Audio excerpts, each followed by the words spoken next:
पढ़ रहे हैं work energy and power.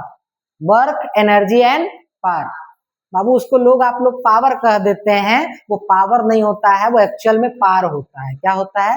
Power होता है। तो वही हम बोल रहे हैं वर्क एनर्जी एंड पावर। तो वर्क हम लोग पढ़ चुके हैं, एनर्जी पूरा बढ़िया से पढ़ लिए हैं, है ना। अब हम लोग पढ़ेंगे लास्ट टॉपिक जिसका नाम है पावर। उसको हिंदी में हम लोग शक्ति कहते हैं। क्या कहते हैं? शक्ति। समझिए, it is defined as the rate of doing work.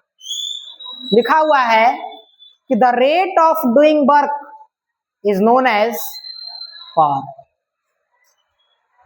काम जिस रेट से किया जाता है, जिस रेट से कार्य किया जाता है, वही क्या कहलाता है? पावर कहलाता है। क्या कहलाता है? पावर कहलाता है।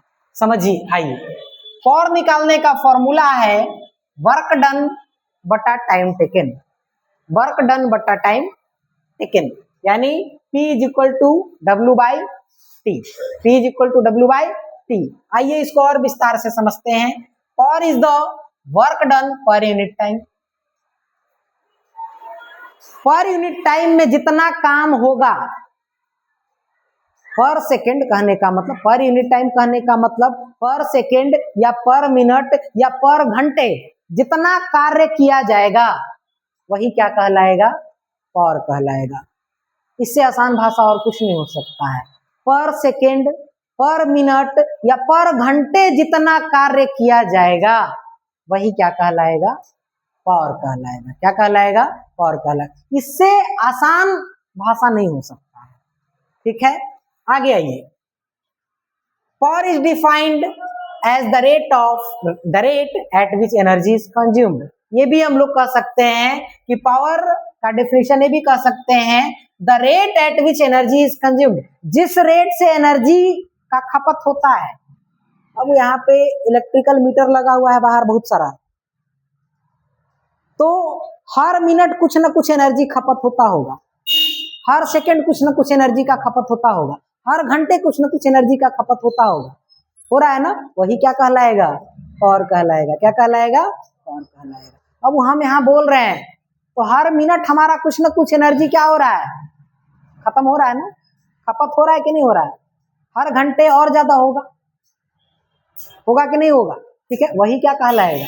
पावर कहलाएगा। ठीक है, आगे देखिए। Power is a scalar quantity. और जो होता है बाबू, स्केलर क्वांटिटी होता है। कैसा क्वांटिटी होता है? स्केलर क्वांटिटी होता है, क्योंकि इसमें सिर्फ और सिर्फ मैग्नीट्यूड है। अब बताइए कि पावर में कोई डायरेक्शन आपको देखने को मिला है क्या? पावर में आपने कोई कहा है कि आपने उत्तर दिशा की ओर शक्ति लगा दीजिए? कोई बोला है आपको? नहीं बोला है। सिर्फ और सिर्फ इसमें मैग्नीट्यूड है। तो जिसमें सिर्फ और सिर्फ मैग्नीट्यूड है, वो क्या कहलाएगा? Scalar quantity. यानी पावर कैसा क्वांटिटी है? क्वेश्चन यहीं से एक एक नंबर का पूछता है। पावर कैसा क्वांटिटी है? स्केलर क्वांटिटी है। ठीक है, आगे आइए। तो हम बताएं कि पावर हम लोग उसको भी कह सकते हैं कि हर घंटे या हर मिनट या हर सेकंड जितना एनर्जी खपत होगा, वही क्या कहलाएगा? क्या कहलाएगा? पावर कहलाएगा। यानी energy consumed by time taken.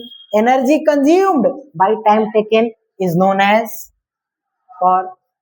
Her second, हर घंटे या हर मिनट जो एनर्जी खपत होगा, वही क्या कहलाएगा? पावर कहलाएगा। हर बार तो एक ही शब्द निकल के आ रहा है ना। आगे देखिए, the SI unit of power is what. SI unit जो होता है वो पावर का, वो क्या होता है? वाट होता है। यहाँ पे जो बल्ब लगा हुआ है वो 10 वाट का लगा हुआ है। आप ही लोग लाके लगाए हैं, लाए हो ना? 10 वाट का लगा हुआ है, कोई कोई 12 वाट का है, कोई कोई 12 वाट का है। यानी यहाँ पे लगभग लगभग कितने बल्ब है? 6-7 गो बल्ब लगा हुआ है। ठीक है, इसका मतलब हम समझाना चाह रहे हैं कि ये 10 वाट का जो बल्ब है, 10 वाट का जो बल्ब है, कुछ ना कुछ तो एनर्जी खपत कर रहा होगा। 12 वाट का जो बल्ब है, कुछ ना कुछ तो एनर्जी खपत कर रहा होगा। आइए समझते हैं। ठीक है, हम बताएं कि इसका ऐसा यूनिट जो होता है पावर का, वो क्या होता है? वाट। इसका ऐसा यूनिट क्या होता है? वाट। और इसको हम लोग कैपिटल W से क्या करते हैं? रिप्रेजेंट करते हैं। ठीक है, जैसे इसको समझने के लिए, वाट को समझने के लिए सबसे बढ़िया तरीका है 1 watt is the power of an appliance which does work at the rate of 1 joule per second. यदि कोई अप्लायंस यदि 1 वाट का है, यदि कोई मशीन छोटा सा 1 वाट का है, तो वो हर सेकेंड कितना एनर्जी खपत करेगा? कितना? 1 वाट। कितना एनर्जी खपत करेगा? 1 वाट का। यदि कोई अप्लायंसेज है, कोई इंस्ट्रूमेंट है, कोई छोटा सा बल्ब है ना, तो वो हर सेकेंड कितना एनर्जी खपत करेगा? एनर्जी को हम लोग किसमें रिप्रेजेंट करते हैं? जूल में। तो हर सेकेंड 1 जूल का एनर्जी जो है क्या करेगा? खपत करेगा। समझ में आ रहा है? आगे देखिए, यानी 1 watt is equal to 1 joule बटा 1 सेकेंड। 1 जूल बटा 1 सेकेंड लिख सकते हैं ना। मतलब हर सेकेंड 1 जूल एनर्जी क्या करेगा? खपत करेगा। अगर ये 2 वाट का रहता तो हर सेकेंड 2 वाट का एनर्जी खपत करता। आइए देखिए, what is a small unit of power, और व्हाट जो है बाबू वो स्मॉलर यूनिट है। इससे बड़ा यूनिट है किलोवाट। इससे बड़ा यूनिट है किलोवाट। बाबू हमेशा छोटा यूनिट नहीं ना लोगे। अब कोई बहुत बड़ा मशीन चला रहे हो तो क्या वाट में चलेगा कि किलोवाट में चलेगा?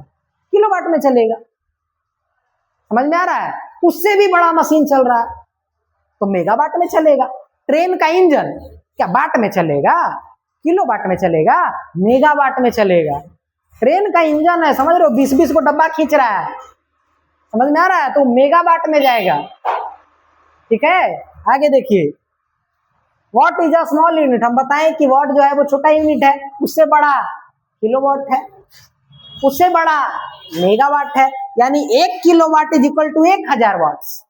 1 kilowatt is equal to 1000 watts and 1 megawatt, 1 megawatt जो होता है वो 10 लाख वाट के इक्वल होता है। 10 लाख वाट के इक्वल होता है। अब 10 लाख कैसे आएगा? 10 पे कितना जीरो देख लीजिए, 10 गुना 10। देखिए एकदम शॉर्ट में हम करके आपको दिखाते हैं। ठीक है, 10 गुना 10, 10 गुना 10 गुना 10। देखिए 10 दूनी 100, 10 दहियों 100 गुना 1000 गुना 10 कितना हो जाएगा? 10,000। 1 लाख और गुना 10, 10 लाख। यानी 10 कितना बार? 6 बार। तो इसको लिख सकते हैं हम लोग 10 का पावर 6 लिख सकते हैं क्या? यानी 1 megawatt is equal to 10 to the power 6 watts. 1 megawatt is equal to 10 to the power 6 watts.